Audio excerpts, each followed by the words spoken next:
I got my first guitar, I was probably about 11 or 12. I was hanging out with kind of the older kids in the neighborhood where I grew up, and they had a band called Holy Terror. My first guitar was like this really cheap Les Paul. I think it was a Court or something like that, knockoff. It was so heavy. At 11 or 12 or however old I was, I could hardly pick it up.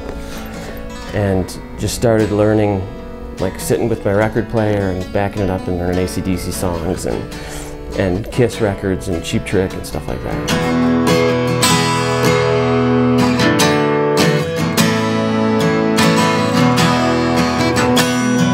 My father was a musician, singer-songwriter, guitar player, but he's also part of this kind of crazy band of a bunch of friends of his called Mudboy and the Neutrons, and they played like all kinds of stuff. I think the first guitar that I had was stuff that my dad had laying around, so it was like a Harmony, Silvertone guitar and a Harmony amp. Still have the Harmony amp. And at the time I thought it was a totally busted setup, but now I'm like, that's actually pretty cool. So I got rid of the Silvertone and got an Electra Phoenix. Around 10 years old is when I started kind of figuring things out, and then kind of just went from there. I still have the Harmony amp. Yeah, I've seen it. I played through it. Yeah, I drew a corrosion of conformity skull on it in 1986. And that thing's gnarly, man. It sticks to tape really well. And I look on eBay every day for an Electra Phoenix, one pickup white Electra Phoenix, which in years I have not found. And also a Bones Brigade Summer Tour 86 sticker, because that's what was on there.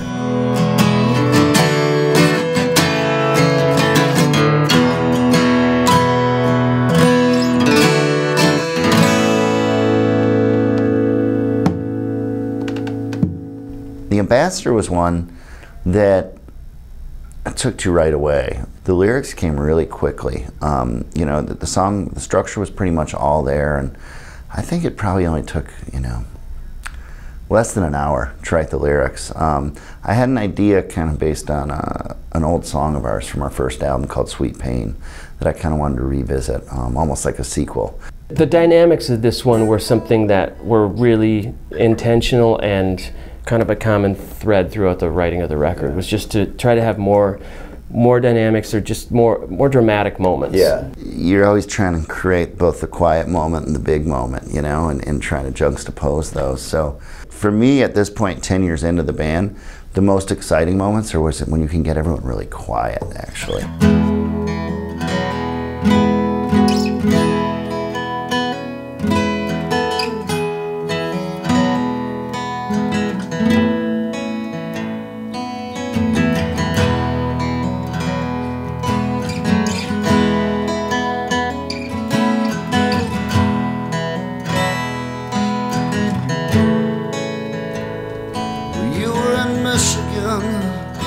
She was pretty much living in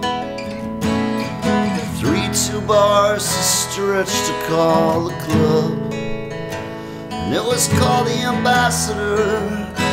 She was pretty much crashing there, the space between the skin and all the blood. I always try to make sure that we have some kind of guitar, like on the bus, that just kind of floats around, that you can pick up when you want to. It becomes kind of this extension of you, and you don't think about what you're doing anymore. I think I've written more songs in front of the TV, like Law and Order Marathon or whatever, than anything else, just because you're not thinking about what you're doing, you're just sort of playing. Bay City Tire Shop, it's just a temporary stop. Touchdown on a trip that was mostly undefined. You were still staying there. All the halls smelled like burning hair. Guitar's been everything for my, since I was 10, it's been my world, When you're a kid and you're interested in guitar, especially when we grew up, it was just like the lead guitarist was like, equally the star, and it was just everything. It was just a world, and like you thought there was no world outside of Guitar Player magazine. You thought everybody thought like that, Days. The Ambassador was my idea of a bar, in particular a 3-2 bar, where I grew up in Minnesota. They serve 3-2 beer only, which is less strong, and then you also see bars that serve strong beer. Pretty sure you recognize the these guys. They were asking around for you just the other night. Blood on the bed and the lights in their eyes.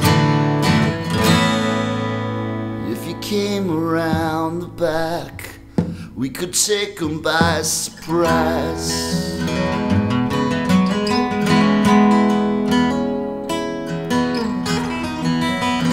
I think I've always liked songs that are stories. I've always was attracted to those songs when I was a kid. You get a song like Born to Run, for instance, and he'd say, Wendy, let me in, I want to be your friend. And I'd always say, like, well, I want to know more about Wendy. Like, you know, there's these characters.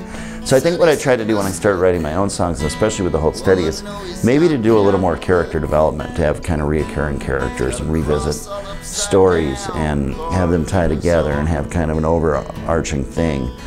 Ideally, you make music that you'd want to listen to, and those are the songs that excite me the most. You know, the Springsteen songs, the Dylan songs that are stories. I think with the Hold Steady, the music tends to be so big that I always say if I wrote about my own life, it would be, you know, songs about going to the post office and the grocery store.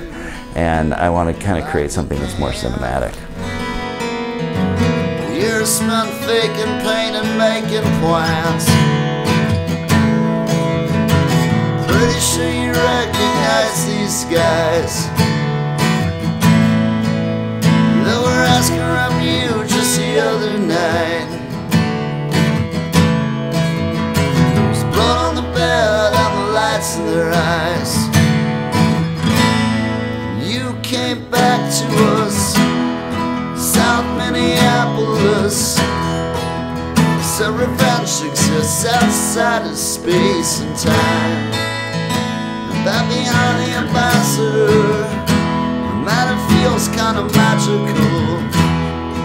I guess your friend can really move things with his mind.